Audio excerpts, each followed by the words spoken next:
I'm Leah Cook. I'm a local artist from Grand Isle, Maine, working on a public art project in Van Buren, Maine.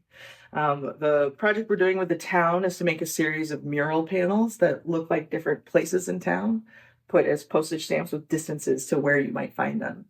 And so we're doing a first set that are 11 different places in town, and then we're doing a second set that will be through a community brainstorming process where we brainstorm different places in town to celebrate. We vote on designs that we want, and then we paint them together on community paint days. So, as part of this community process, we did a workshop during potato harvest break this fall with the rec kids.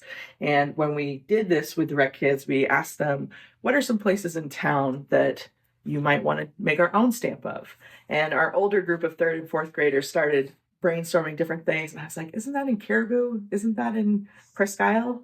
And they said, oh, yeah. And so I said, okay, let's do some things that we would want to have in town. Doesn't have to be something that's here already.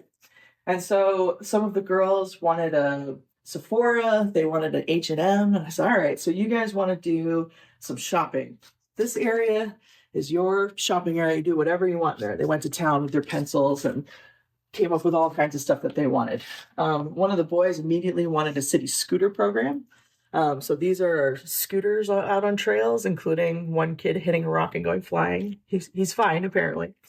They wanted a movie theater with free popcorn and VIP seating. And on the big screen before the movie, they're advertising the new city scooter program, which is great.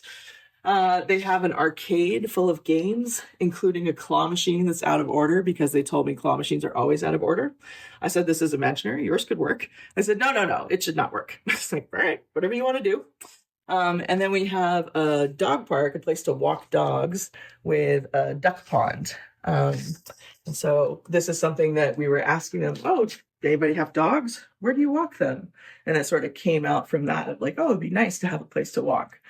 So this is something that as the adults in town are hearing about this and seeing what we did with this art workshop, it's giving them a sense of what are some of the things that people want in town. And you may not end up with a Walmart in a town of, a little under 2,000 people, but you might end up with a nail salon.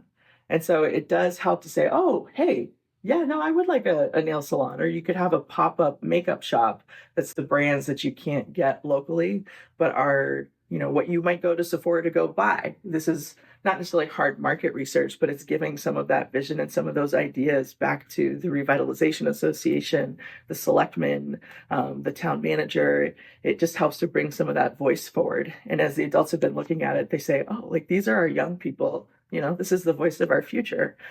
So just in an hour with 8 kids and several adult helpers mixing paint and wiping hands, you have some of that imagination and that vision come together. So to me, that's part of the real joy of using art to do community engagement and to have it be a way that everyone in the community can have a voice and talk about what's the place that we want to live and what is it like.